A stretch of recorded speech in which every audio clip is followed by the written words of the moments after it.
Hello everyone, this is theStC here, back with some more Starcraft 2 Heart of the Swarm 1v1 action. This time it's going to be a continuation of the series between Empire Happy, currently up 1-0, down in the bottom right side, and his opponent currently down 0-1. I know the power of deduction, guys, is crazy with me.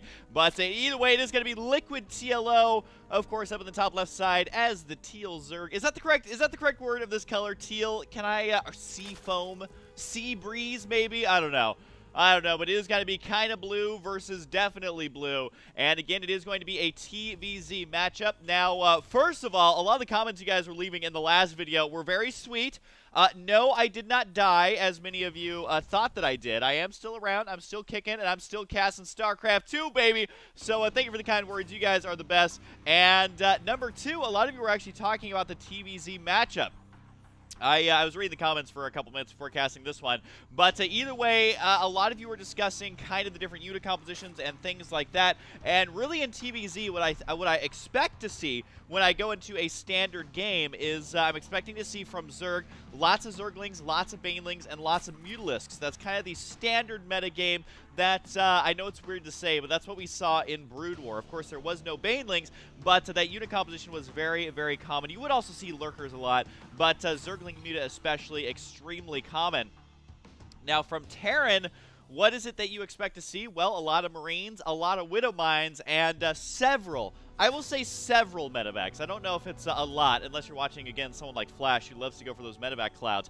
But either way, this time we're actually going to be seeing a barracks on the way for Empire Happy. Decides not to go for Command Center first, instead going to be getting that early gas. You can see he is already up to 45 right there, and could go for a Reaper right away if you'd like to. Has to save up for 50. There it is. Now, all of you know this by now, but I just want to say it one last time, is that the Reapers are much faster than they used to be. They have really good vision, and of course they have that out-of-combat health regeneration, which can prove to be quite annoying for a Zerg player in the early stages. Now, is that Reaper going to kill 5 drones? Is that Reaper going to get full map control? Probably not.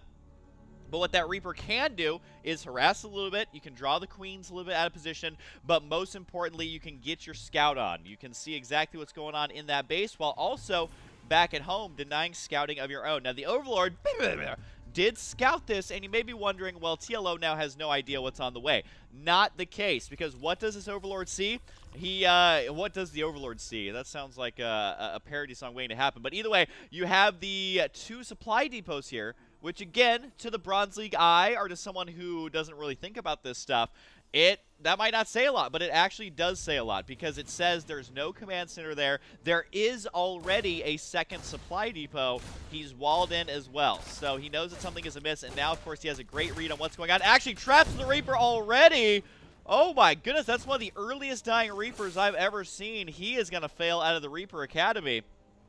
Well, he'll probably fail for not attending and also being dead. It's kind of hard to pass college if you're not dead. But either way, that is the world's sloppiest Reaper. Man gets trapped in the mineral line, gets taken out. Now, all of a sudden, TLO is in a magnificent spot. Now, remember, and this is a pro tip of the day to all you Bronze Leaguers out there, and really to anyone who plays StarCraft. Remember, in my opinion, StarCraft 2 early game is the most important part of the game. Number one, every single game has an early game. So if you're bad at the early game, you're going to have a lot of trouble in StarCraft 2.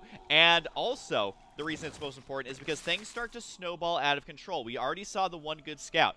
That kind of started the snowball. That was the little, that was the child-sized snowball that a little kid made with his tiny hands. Now he's starting to roll it down the hill, killing off that Reaper. It just makes that snowball bigger and bigger, because all of a sudden Empire Happy has no idea what's going on. He doesn't know where to attack with these Hellions. I mean, obviously he's limited because he's only at the expansion right now, but he doesn't know exactly what's going on anymore. He wanted that scouting. He wanted to know what's the timing of the gas, how many Queens are there, is there going to be a third base, how many drones are there. And then that Reaper failed at his job. I know I've been talking about that a lot, but my point is the early game is so important, especially for Terran, and even if he has to waste a scan or two, that is going to be worth it for TLO, as Empire Happy right now is playing in the dark, which I play in the dark all the time. Unfortunately, that just means in my bedroom, and this in this game, he is He is super in the dark. I mean, look, he can't really tell what's going on. Sure, he can see this base, but he doesn't know about gas. He doesn't know about any sort of tech. He doesn't know about the amount of queens until right now when he's going to run up there. He does see the double Evo chamber and the spine crawler. This is actually a great play here by TLO as well. I got to say, Empire Happy playing phenomenal in game number 1. In game number 2, though, TLO is starting to hit his stride because look at what is going on in this game. 4 Hellions, technically 5 Hellions on the field. And you know how many drone kills there are? 1. 1, as opposed to the 10 that we saw around the same time in the last game. Lost the scouting on the Reaper, and also is not able to kill off any of these creep tumors. So TLO already having a better game, and this is kind of how StarCraft is, where you can go against a very similar build. Your reaction on one map can be way better than on the other one. It does look like the Hellions are going to manage to get in here. Can they kill off the drones? The drones are trying to intercept, but also trying not to bunch up too much. Pretty good control here from TLO. He is going to end up losing several drones. But is it going to be too many? Because keep in mind, this is 1 extra Hellion in this committal. Is committal a word? I don't know. That's the word I'm going to use. In this commitment of on his attack, he used 1 more Hellion. And if he ends up killing less than in the last game, then it's not really going to be worth it. More Lings are going to be able to run over here to be able to clean these up. 1 last shot takes out the last drone. Let's take a look at the workers killed. Well, once again, he got 10 there. This time it did cost him 1 more Hellion.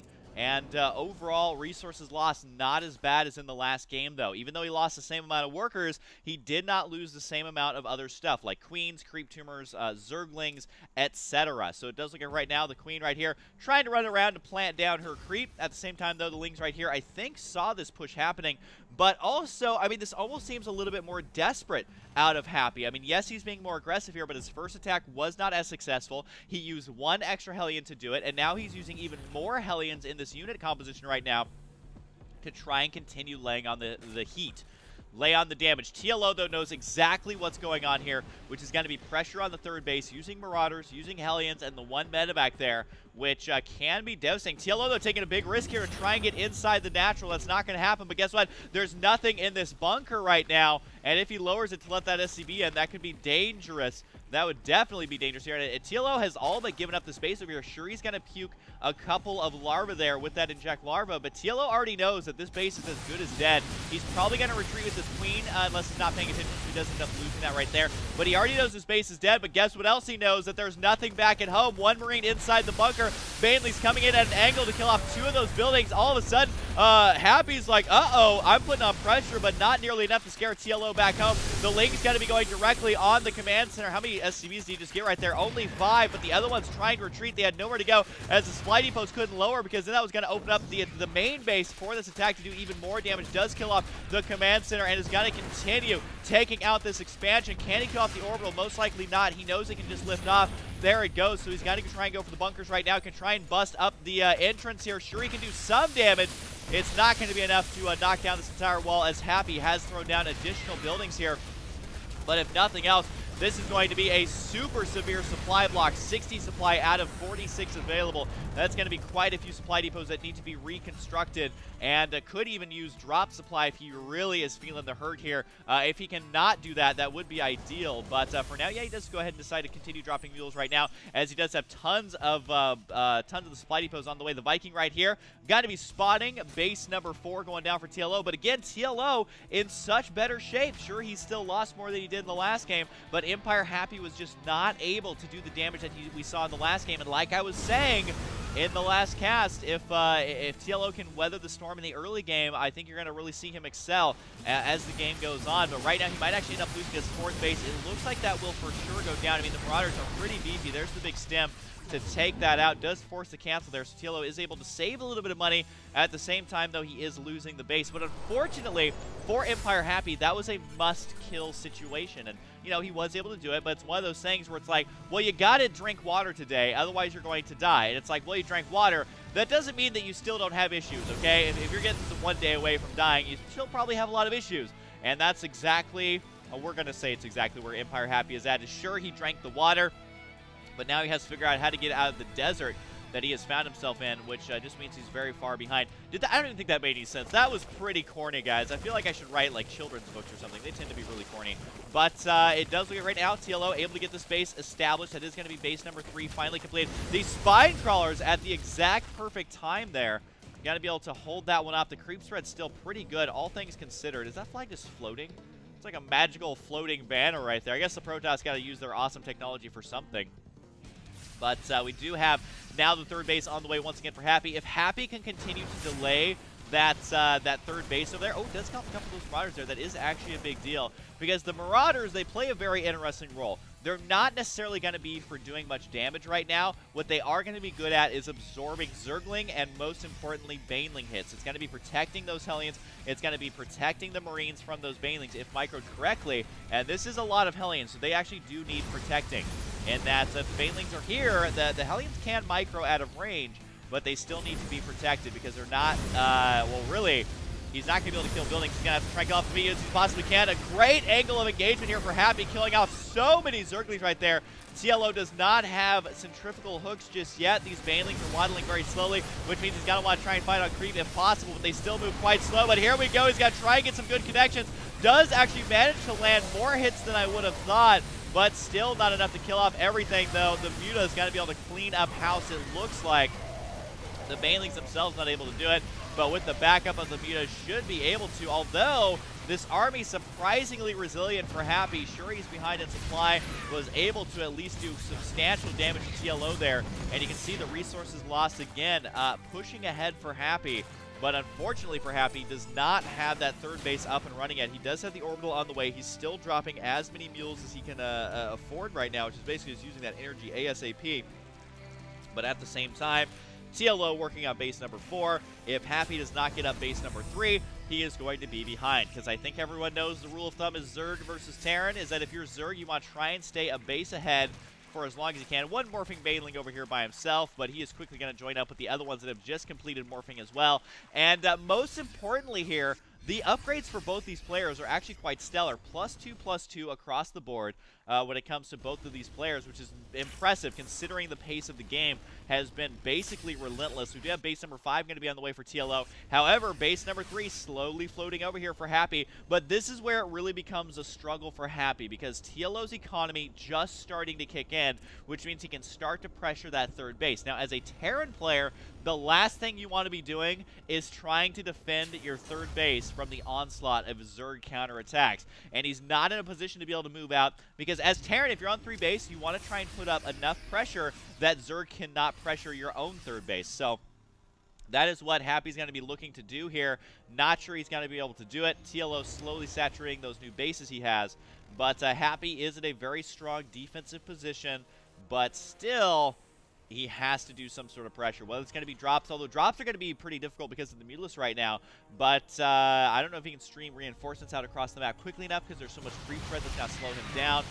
We'll just have to wait and see. I'm actually not sure what the best answer is here for Terran right now. Widowmines, a good start. If you can leave them behind the mineral line, try and hit those Mutalisks with some pretty big shots. That can turn the tide of a game instantaneously and almost embarrassingly to Zerg. And I've seen it happen. It's very painful. If you're not watching your Mutalisks, they will get taken out by Widowmines. Now, do we have any Overseers on the map, or is he just risking it right now? We do have the 2 Overseers. They're going to be catching up right now, and man, have they got fast movement speed. 3.38. That's going to be matched up to the Mutalisks 4 there. And remember, he did get the speed upgrade right there. So Overseers and Overlords are now moving very, very fast, which does make sniping those Widowmines much easier. And we'll see if he can continue to do that or not. Right now, Happy has done a really good job at turtling here, leaving just enough Marines back at home to be able to hold off, I would say, almost any amount of Mutalisks, at least long enough for the reinforcements to arrive. There's going to be the 3rd missile turret right now. And like I was saying, Happy has a very distinct way of just not dying, which is going to be sitting back and turtling right now, which really doesn't favor Terran in this position, but it may be favoring Happy if he can get up enough units right now. If you're confused by these health bars, keep in mind this medevac is full energy, so his energy bar goes away, and this medevac is at full health, so his health bar goes away. Kind of funny to see that, though, purple and green. Either way, right now, we do have the Mutalisks over here. They do actually have +2 attack themselves, which is quite impressive for Mutas. Again, given the pace of the game, given the fact that we're only 20 minutes in, to see that +2 attack on the Mutalisks, the +2/+2 on the ground units. Is it actually +3/+3 now? No, but it is going to be +3/+3 for Happy, so that is going to be an advantage that Happy has going into this game, which is going to be greatly upgraded Marines. And never underestimated greatly upgraded Marines. They can kill off basically everything that Zerg can throw at them if they are microed correctly. They do struggle with lots of Broodlords, maybe lots of Infestors, but either way, he does still have a chance here. He is nearly maxed out. He's got to be ready to go here at a moment's notice, and we'll see if he can actually move out. There's so many Mutalisks. What I was saying, an unlimited amount of Mutas, I didn't think it was going to be this many. How many is TLO actually up to right now? He does have the hype tech on the way. A couple Mutalisks get taken out, or at least softened up. 30 Mutas on the field. 80 drones on the field as well. So the army supply for TLO is actually going to be surprisingly low, given that he does have a supply advantage. Baneling's going to be rolling in here, not able to do too much. Somehow that medevac got taken out. Was that killed by the Marines, or was that killed by the Mutas? Either way, one does go down, and honestly, at this point, Happy cannot afford to be losing units. And you may be saying, well, he's got lots of money in the bank. That is true, but his job prospects of extra income are not looking good. He is not very hireable right now because there's just no bases near him that are easily accessible, to be completely honest. That does look like Happy going to be moving out with all these units. Bailey's going to be rolling on in. Great splits so far by Happy. Does clean those up. Not enough to really kind of push this army too far back, because guess what? Reinforcements are on the way. TLO's income got to be a bit absurd. Somehow TLO is actually supply blocked right now. He does have 6 Overlords on the way. Kind of a little bit of a mistake by him, though, not to have extra Overlords already produced and back at home. Only 1 Overseer does remain. We do have the Hive Tech on the way, which that is actually delayed at this point, though. He should have had the +3/+3 upgrades already. Maybe go for the Greater Spire to continue those upgrades on the Mulis as well. Marines, though, pushing forward as much as they possibly can. And here we go. It does look like Happy trying to split back as much as he possibly can. I mean, he's making all the right moves. I just don't think he has enough stuff here, as it does look like TLO actually able to clean up the majority of that army. The Mulis do remain. Happy all of a sudden losing everything he's got. The last few units got to get taken out here, or at least forced all the way back. Widowmine not able to activate there to get the big hits that he needs on those Banelings. I mean, cleaning up those Banelings is going to be ideal for him. Happy, though, does manage to hold on to his third base. His natural still has 6 mineral patches, not for long though. I think one just disappeared right there, so down to 5, and the other ones are going to be disappearing pretty darn soon as well. So how much does this one have? Yeah, only 15 minerals there, so say goodbye to that mineral patch. And we actually do have, I thought they were Broodlords, but as a false alarm, the cocoons do look very similar, but it is going to be Overseers here. Just keep the mutants alive. And honestly, for TLO, I haven't said J-Dunk throughout this game, have I? God, watching the WCS just makes me want to cast J-Dunk so much. But either way, TLO, he's able to keep the Mutalisks alive. They're still effective, so he might as well still be making them. There's actually a pretty strong angle he can attack at if he can kill off that bunker quickly enough. But what? Oh my goodness, that's so many Zerglings and Banelings are there. Might actually be able just to bust this wide open, which is not something you say very often in day-to-day life. Let's bust it wide open. Not normally in conversation, but that is exactly what may be taking place right now. Baneling's got to be rolling on in. The Widowmine not in position in time. Can he get a good detonation? It looks like no.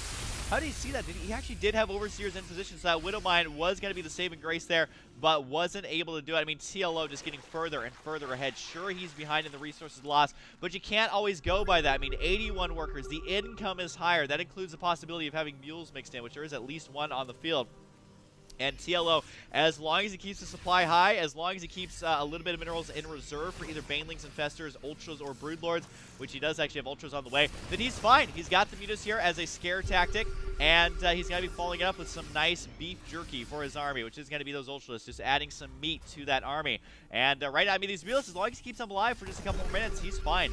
He's totally fine. He's got these bases over here. He can start, he does actually need to transfer those drones right away, because he does need that additional income right here. But either way, he is focused on the attack right now, and I guess he doesn't need to mine extra resources because he's got so much already. But it does look like TLO may be able to clean up these Marines, try and load them in the medevac. Some of them do escape. The Mutalisk army is just terrifying, though.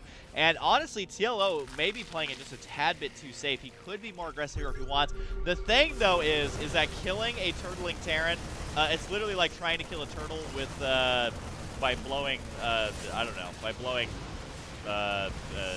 toothpicks at it. I don't know. I'm trying to think of what wouldn't kill a turtle very quickly. And toothpicks is one of those things. So this is like shooting toothpicks out of a straw at a turtle. You guys just slowly pick away at it. But really, why would you want to kill a turtle? Why would you want to kill a turtle? They are so cute. They are so adorable. Turtles are like the cutest animals on the planet. But either way, we do have just the army of TLO. He's waiting. You know what? He's saying, come on. Come at me, bro. I got you completely surrounded. This is the police. Give up, or we'll sit out here and wait until you don't have any food to eat back in the house. But either way, what base number is this? 1, 2, 3, 4, 5. Base number 6 Could be going for base number 7 pretty darn soon. I believe this map has 10 bases overall. 1, 2, 3, 4, 5, 6, 7, 8, 9, 10. Yeah, so when you have 6 out of the 10 bases and your opponent only has 3, you're looking to be in pretty good shape here. Widowmine once again tries to bro. Honestly, at this point, Happy is just trying to get lucky with those shots. He's trying to get big Widowmine shots. Has not been able to do that. Really just one of those things that kind of devastates TLO. It's kind of like the Psystorm of the Terran army, where, you know, Protoss is way behind, doesn't have a lot of money, but it's just got to be relying on Psystorm to try and land the perfect hit, and, oh, trying to bait that army down. It does look like SCVs have been pulled off the line. I think Happy knows that Doomsday is here, and he's just got to spend all his remaining money on whatever he can and then just move out with everything he's got. You may be watching this, and I know some of you are getting a little bit uncomfortable at home. A couple of you are like, what is TLO doing? Why is he biding his time? Why isn't he going in for the kill? This is kind of how you have to play TvZ if you're Zerg. If the Terran is turtling this hard, don't throw everything away. Don't run into the minefields. Don't run into the siege tanks. Don't run into the bunkers. Don't run into the planetaries. You guys get my drift. Terran are all about turtling. And as Zerg, there's just not a whole lot you can do, to be quite honest. I mean, that's kind of how the matchup is. Now, does that mean you should do nothing? Of course not. But what that does mean is always start opening up more and more options. Get that creep threat. I mean, look at the amount of creep threat on the map. He has like 80% of the actual map covered in creep. Technically, he missed a spot over here. But either way, it doesn't get those SCVs get taken out. But TLO knows what the strategy of Happy is. And unfortunately, the strategy does not work as well for Terran as it does for Protoss. Just sit back, even though you're behind, try and get that big death ball and just move out with everything you've got. The problem is, though, is that Terran don't have Colossus, they don't have Psystorm, they don't have Immortals, they don't have Archons, they don't have things that are good in big groups. Instead, they have Marine and Marauder, which sure they're good, sure their DPS is great, but the problem is you gotta watch out for fungals, which is that could happen there. And notice how TLO is being quite liberal with his fungal growth there. He realizes, you know what, if I catch any units, these are units that are not going to be replaced. And he may be saying, well, look at the production tab. There's lots of stuff on the way for Terran. You know what's not on the way for Terran? Money. He's got 39 minerals in the bank. This base is nearly mined out. He's sacrificed all of his SCVs. His army supply is going to be ridiculous. 184 army supply. I think that's the highest I've ever actually seen in a legit game for Terran. Overseers right here are checking out what's going on. It doesn't matter if he loses these or not. He's got so much money to replace them that it doesn't even matter. A couple of Broodlords are going to be on the way. How many does that bring him to total this game? It looks like, where they at? Where are they at in this units tab? Oh, wait, they're not. They haven't appeared yet. So I guess it's just the 2. It's just got to be the 2 Broodlords right now, and like I was saying, as Zerg, you want to start opening up your options. Get every tech across the board.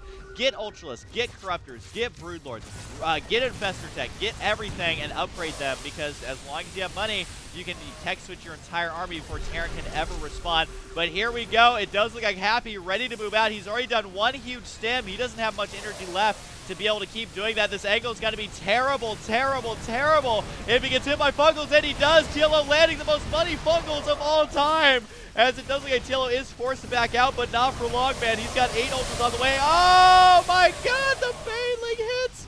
Oh, God, hang on, hang on, hang on. Whoa, whoa, whoa. We got to go back just really quick. Here we go. Here we go. I think this is as little as it would let me go back. I want to see those Baneling hits again. That was pretty disgusting. I think it took place right here. Let's just see this battle take place. So Happy right now. I actually want to pause it since we already know the outcome. Worker supply 50 to 4. Army supply 174 to 134. Now, the position that Happy is in right now, not the best, also not the worst. The main problem for him is that he has stemmed this army once, and across all of his medevacs, he can probably only heal this army up 1 time. And so using that stem was definitely early, and unfortunately for him, meant that his medevacs were going to be low on energy. So at this point, he realized, you know what, I need to fully commit to this. And, you know, he's actually doing okay damage here, but the Ultras starting to get up in front, and the attack from the right side. Here come the Banelings. And these are the Banelings. Well, those are the Fungals, actually, that are just ridiculous. There's another Fungal headed out right there. And the Widowmine here, sure, it's going to activate, but the amount of units that are covered in this Fungal, this is a Terran's worst nightmare and a Zerg's wettest dream. But either way, that's going to be huge Fungals right there. The Ultras alone could have killed this off. and was able to just basically kill everything there. And here come the banelings on the right side. And all of a sudden, again, I kind of said it in the last cast, you're stuck between a rock and a hard place. The only place he can run is down this way, but unfortunately, this army has already swung around on that side, so they're going to have to try and manually move back as opposed to splitting everywhere, which is exactly what he needed to do. And he's here for 1 or 2 seconds too long. The baneling's starting to erupt right there, and as beautiful as this looks, it is not a pretty sight if you are a Terran player. So there's going to be the banelings rolling on in, and oh, it was just enough to finish it in a climactic fashion. I literally think there was 1 unit left over here. Yep, 1 Marauder, 1 Hellbat, which he's like, screw that, man. He made good friends with this Marine, and the other Marines were inside a bunker. So everyone else cowering away, except for this 1 Marauder who, you know, maybe he could have won. Maybe he could have done it. I think that Marauder right there, like, literally landed on the Ultra. That's a Widow Mine, actually. But either way, an absolutely awesome game. So that means we are currently tied 1-1. So let's see what happens in game number 3. Hope you guys enjoy it, and I'll see you guys next time.